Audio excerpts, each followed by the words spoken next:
And so James Meredith, desecration came with the hanging noose around his head of the statue draped with the Confederate flag. The racial incidents such as the recent Meredith noose desecration are not daily occurrence, however. Other forms of racism are just as prevalent in the state as it was in the 60s when James Meredith attempted to enroll. And James Meredith did enroll, and he graduated from the law school, and but it cost people their lives. Several people were killed on the campus of the University of Mississippi that night. And if you ever go to Oxford, Mississippi, it's one of the unique culture centers of the state of Mississippi. If you go to the campus of Ole Miss in the Lyceum building, which is the main administrative building where the chancellor and all of these other people are housed, you can still see the bullet holes that were shot that night by the local people into the columns on the Lyceum building. So I'm a student at Ole Miss. Some years later, I'm in my late 30s, so I enrolled at Ole Miss. But I can tell you that night when James Meredith tried to integrate the University of Mississippi, I believe I was in the 11th grade. And I recall watching it on television with my father. People were terrified. Now, what you got to back up and remember, this was in 1962. In 1954, we had the Brown versus Board of Education. Topeka, Kansas, the Board of Education versus Topeka, Kansas, which one of the test cases that the Supreme Court ruled that segregation was not equal and ordered that all public facilities be opened up to people of color. Now, mind you, in 1954, black people couldn't vote. They're still in place were the voting rules that you had to be white and you had to be a landowner. Now, my father, we owned our own home, but my daddy could not vote, nor could any other black person vote. So the question people ask me about civil rights and what were my role in it. I grew up in a house where every day my daddy would insist that my brother and I watch the evening news. The evening news with Walter Cronkite. Most of you young people have probably never heard of him, but he was one of your top dogs, like Brian Williams had just left MSNBC, Anderson Cooper over at CNN. They people like Cronkite, they opened the door for these young people that's on evening news programs now, because back in those days in the 50s, very few of us, we didn't have televisions. And when you got a television, it was in black and white. So very few people had televisions. And there were only three television stations back in those days. You had NBC, CBS, and ABC, which are around today. However, they've expanded and grown more. And the news would come on and stay 15 minutes. So I grew up, I knew who Nikita Khrushchev, the Russian ruler at the time, and Eisenhower was the president. So I grew up in the Cold War era, and I knew because of my daddy's love for knowledge, I grew up in a house where there was a love of knowledge and a love of politics in the world news. And so I guess it was a natural phenomenon for me to just, as I grew and became more involved in civil rights movement activism, I think I could relate it back to my father and how he insisted that we watch the news. Now, you had the 1954 Brown versus Board of Education. Then come 1956, you had the killing of Lil Emmett Till. I was 9 years old at the time. And I shall never forget how our parents would whisper in the night and would tell us that what had happened to Lil Emmett Till down in Money, Mississippi, could very well happen to me and my little brother Willie. And it could happen to my parents, they would tell us. They could have been killed. You could disappear and nobody would know what had happened to you. As some, you see these mystery shows where young people are disappearing. Well, back in the 50s and the 60s in the Jim Crow South, you would vanish or you would have to flee to your community if you were viewed by the white establishment to be out of place. So the Emmett Till murder resonate with me today as I look around and I see how black people are being shot down in the streets. Well, that's no new phenomenon, young people. That's been going on for as long as I've been in the world. And I think what makes it more relevant and more prevalent today is the technology. Now it's up in your homes. So I graduated from Ole Miss in 1991 with a master's degree in higher education administration, student affairs personnel, as they used to call it back then. And in 85, I graduated. I was the first person to graduate with a liberal arts degree with an emphasis in Southern culture and in history, University of Mississippi. So I worked a while across. I worked in Monmouth, Illinois, as the director of student support services. I've been a director of an assistant to college presidents on minority concerns. I've been a director of an Upward Bound program. I've been a director of the domestic version of the Peace Corps program. And so I've done a lot of things. And then somehow I decided that I wanted to go back to school and figure out how to use my training in Southern culture to teach, because I had always worked as an administrator. For about 30 years, I was an administrator. And in 2001, I earned my second master's degree from the University of Memphis, which at the time was one of the top 10 schools in the nation for anthropology department. And I decided that I would leave the South. It was time for me to go. Don't get me wrong, I am a sixth generation Mississippian and I love Mississippi. But it's difficult if you are a minority in Mississippi to acquire upward mobility. First of all, there aren't any black anthropologists in Mississippi that I'm aware of. And third, if there are any black anthropologists in Mississippi, you don't get hired in the institution. I don't know of many black anthropologists in Mississippi that's working on college campuses. When I was a student at the University of Memphis, there was only one black professor, and that was Dr. Charles Williams. They knew nothing about Zora Neale Hurston. Let me back up and say something about anthropology. I was teaching at Mississippi State University in 2007. And there's a chapter in the textbook on politics and culture. And I had shown the film, Michael Moore's film, 911, of the 911 tower that was taken down in New York City. Well, as a black anthropologist on a white campus, you're not going to have black students taking these anthropology classes because as black people, we don't know anything about anthropology. The only thing you could do in Mississippi, if you were lucky enough to get a college degree, was be a school teacher. And school teachers in 1960 Mississippi was only making about $600 a year. $600 a year, whereas white teachers were making $800 a year.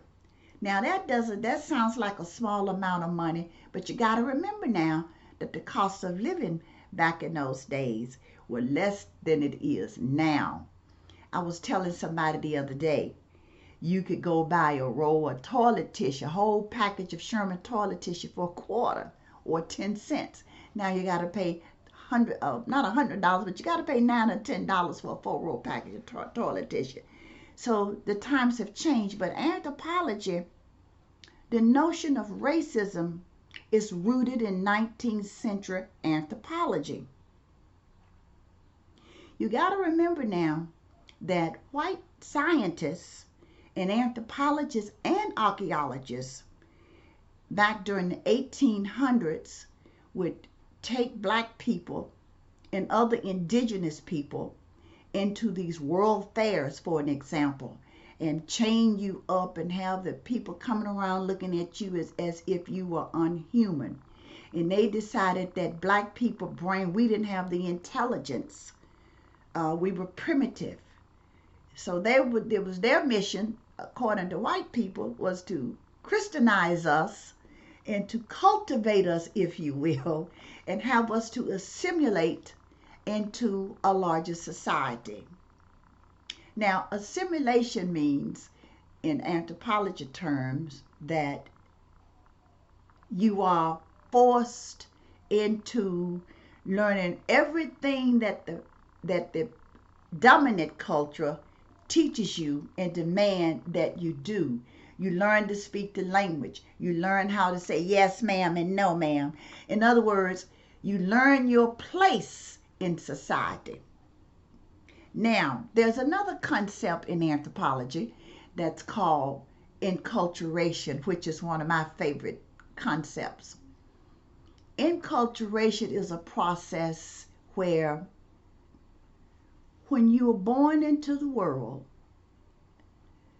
you come into the world as a clean slate. And everything you become as an adult is a result of the people that raised you, that shaped you, that molded you. Now, I said all that to say this. Racism, you're not born a racist. It is a behavior ideological concept that you learn from the people that raised you. So in the black community, we're enculturated to be kind, to be thoughtful. I've never, ever heard my parents tell me and my brother that we needed to hate white folks. Like white people teach their children that we are inferior and that we are less than they are, and you can't go use their bathroom in regardless of what the help movie said. That's not true. And these same little children that you raised, that you diapered, you washed their clothes, you did their cooking, and then when they became of a certain age, they call you the N-word or auntie or somebody. So there was a two enculturation process. But here's the deal under Jim Crow. In the enculturation process, black people had been trained to behave one way when there was white people in our presence. We were taught how to behave, how to talk, because you didn't want to be known as an uppity nigger. Because if you had been known as an uppity nigger, some white riders was going to come to your house that night, and possibly you were going to have to flee the country and go someplace else or head north where you could be safe. Let me give you an example of what I mean by that. I have a friend, dear friend of mine. Oh, I guess he and his wife been my friends for 50-something years. He was one of the first legal services lawyers to come to Mississippi. Dr. Pennington, Jesse Pennington, and his lovely wife, a mathematician, Mrs. Roberta Pennington. When Mr. Pennington was a young man, 12 or 13, he grew up in the Mississippi Delta.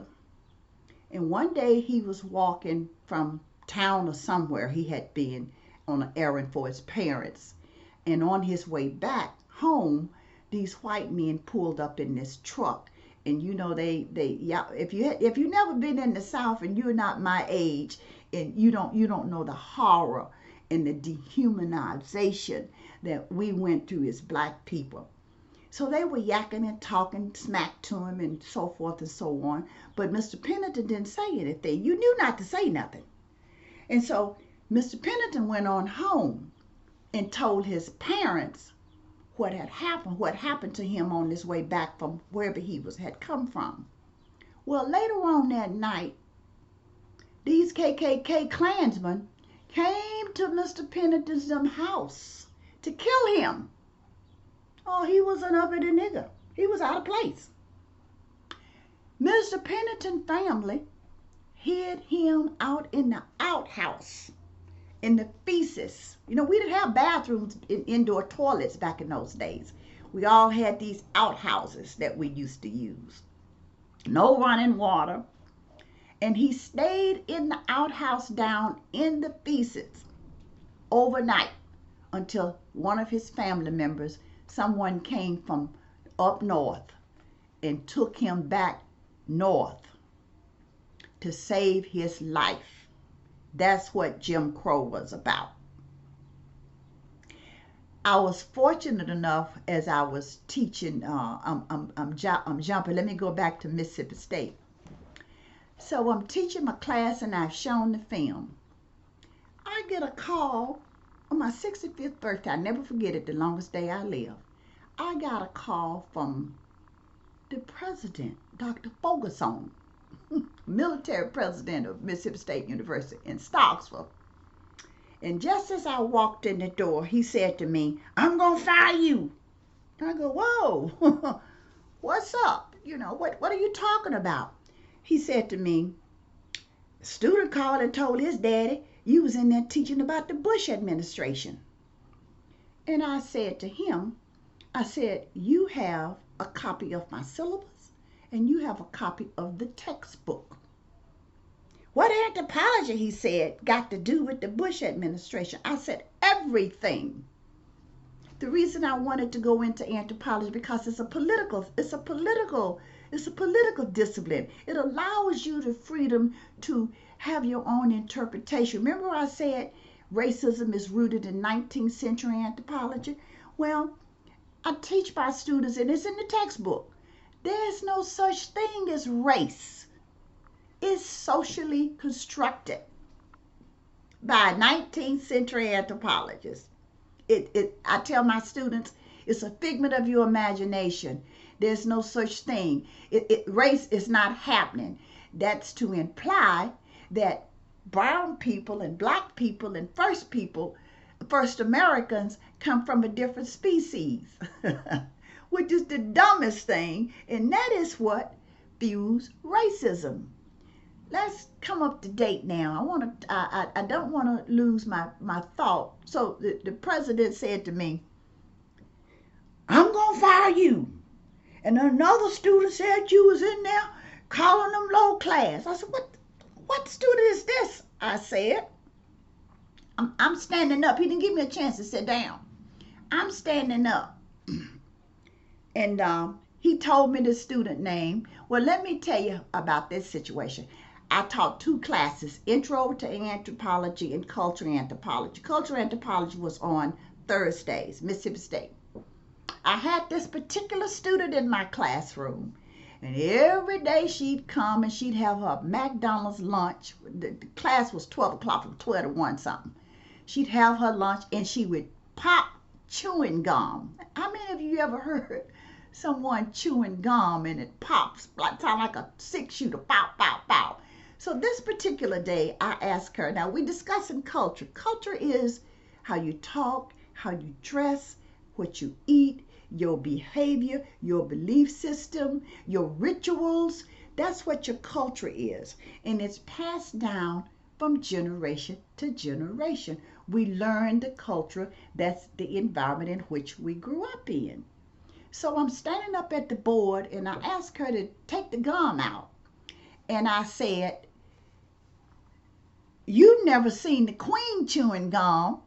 And the girl said back to me, "I ain't never seen the queen." I said, "Well, good Lord." So when he told me who this student was that had complained, I had my attaché case. Now, when I give a test, I don't do multiple choice tests. I tell my students, you got to write your way out of my classroom. And I don't want you to write something that I've said, but I want you to take the information and pick it apart and draw your own conclusions. That's what an education is about. I tell my students, you'd be a fool to believe everything you read in these books. And you'd be a bigger fool to believe everything I come in here and tell you. Your job is to take the information and make it your own. So you got to write your way. I have essay tests. So this particular student did all of this talk. She made 14 out of a 100-point test. And to show you how white America and white institutions see black students, and I don't want to generalize, I'm sure that this is not true for all white institutions. And I pulled her test out and I flopped it down on the desk. I said, and she was going to graduate that semester. I said, you're going to graduate somebody that can't even write a dang on sentence or a paragraph. I said this before somebody got in trouble with doping up the women with the pills that he was giving them, when he was going around telling black Americans, if you see your kids walking around with your pants on backwards, something is wrong. And I said to Dr. Ferguson, I said, as an elderly of my community, I am responsible to tell these young people that they are going up the wrong tree. I said, that's my responsibility as an elderly of the community.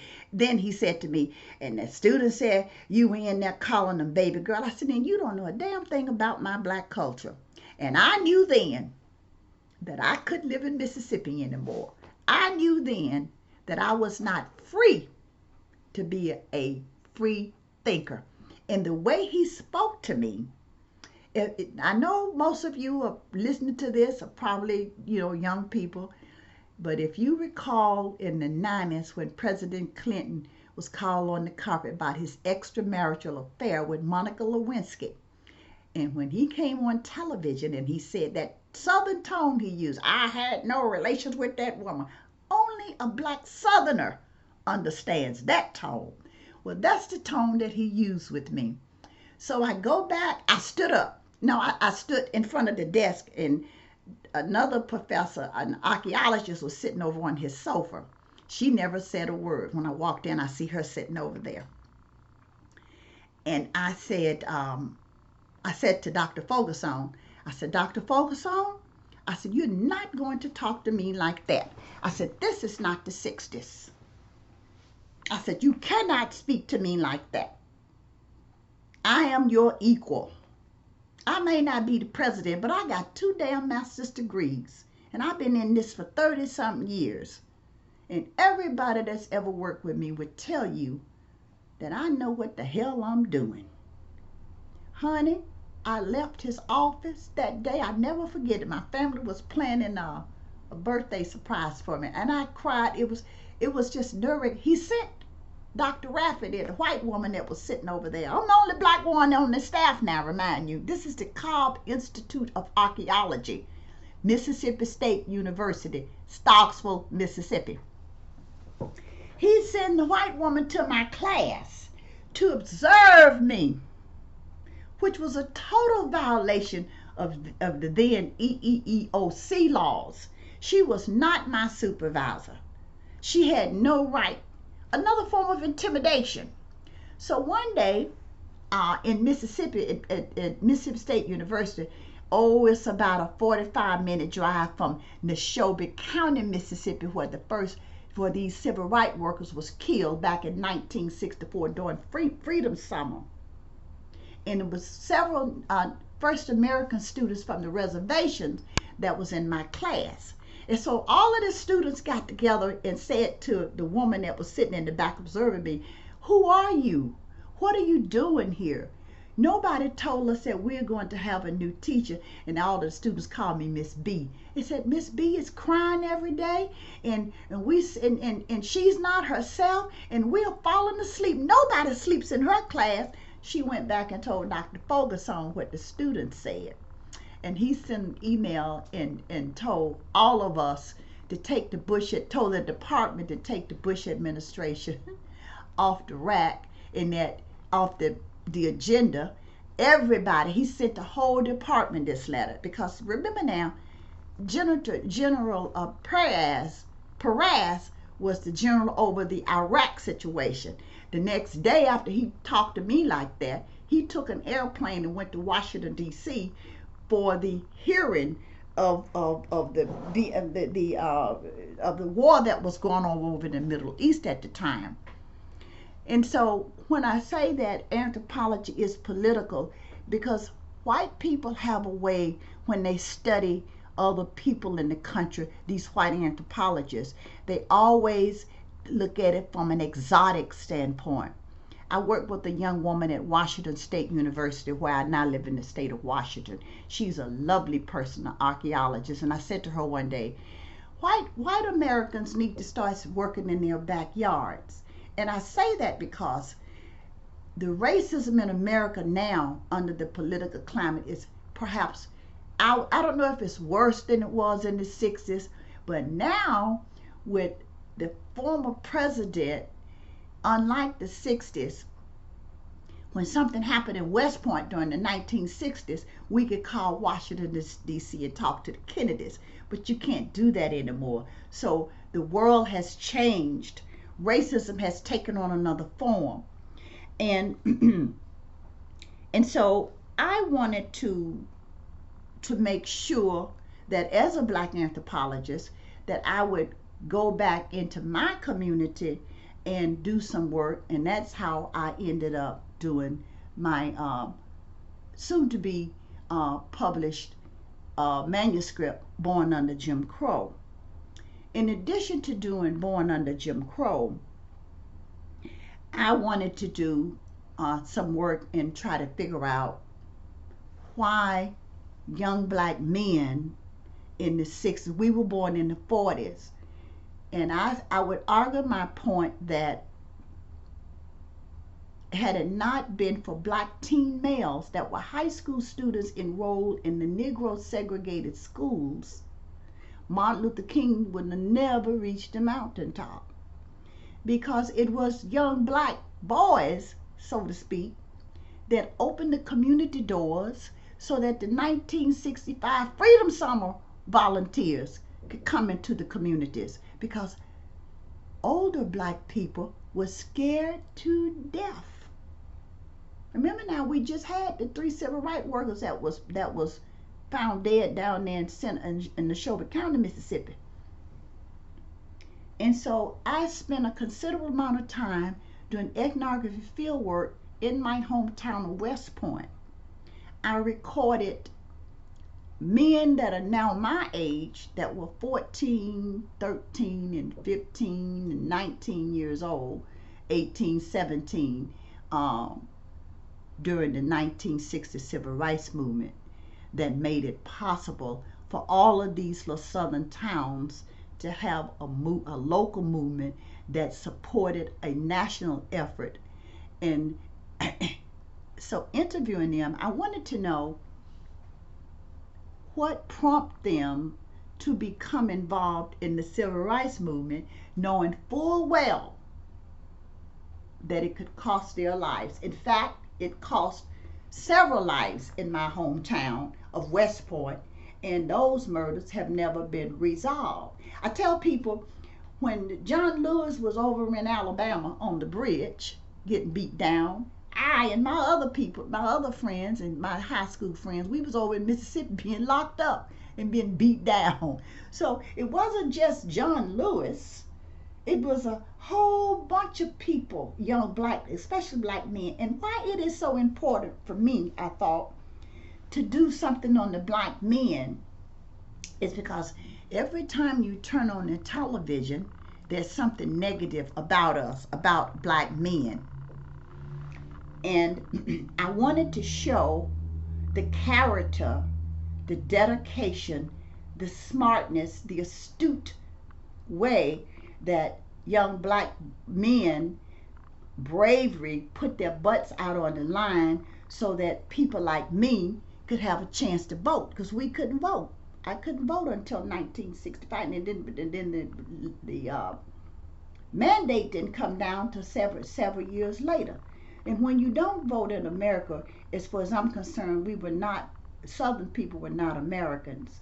So as they started to talk to me, you could hear the anger, the harshness, the sorrow, the no skepticism in their behavior, and how they thought about their attitudes towards their white counterparts. And the collection is the West Point Civil Rights Movement. um, oral history collection, which will go on, will stream, is that how you stream,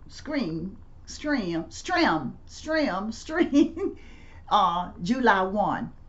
My family and I donated our civil rights history collection on West Point, Mississippi, to the University of North Carolina at Chapel Hill. And the collection is digitalized, and it will be streaming, that's the word, streaming worldwide July 1. And in the collection, you will be able to go online, and there will be a published guide with the collection. You will be able to go online and hear these men that are now my age talk about their lived experience growing up in Mississippi Jim Crow. As Black Americans and other people of color, we live in two worlds.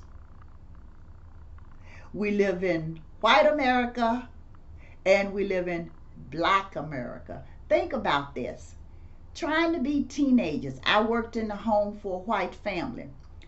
Had 2 daughters. Made 50 cents a day. The black guys that I interviewed, my friends, we went to church together, we grew up together, our friends our families were friends. They worked at places like the livestock, and we work after school, and you didn't have cars in those days. So all of them said that when they got off work at night, they would have to run home because the white people were chasing them. Now imagine working for somebody and you're not even free to walk the streets because you've been called the N and the this and the that word by the same people that you've been there doing a service for. That's what segregation and Jim Crow was about. It was dehumanizing. It was dangerous. And it left a bitter taste in our mouths. And as I began to go back to school at Ole Miss and study this Southern culture that I told you about earlier, I began to see the South in a new lens. The South is everything you've ever heard it to be and more. It has the good, the bad, and the ugly, as most places in America. One of my friends in Washington State said to me, "But there is no racism out here." I said, "Honey, let me tell you what my experience has been." And so I want you to go to my YouTube channel, subscribe, and watch the videos and hear me talk about racism and growing up in the Mississippi South and all of these other things that I talk about. Although Oxford, Mississippi, in comparison to West Point, Mississippi, if I had to live in Mississippi again, I would want to live in Oxford, Mississippi, because it is truly, when I was there at least in the 80s, it was truly one of the probably the only integrated community in the state.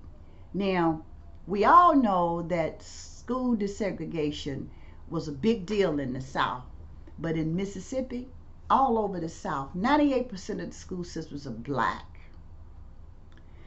Poor kids. 98% of the school system kids are getting free meals.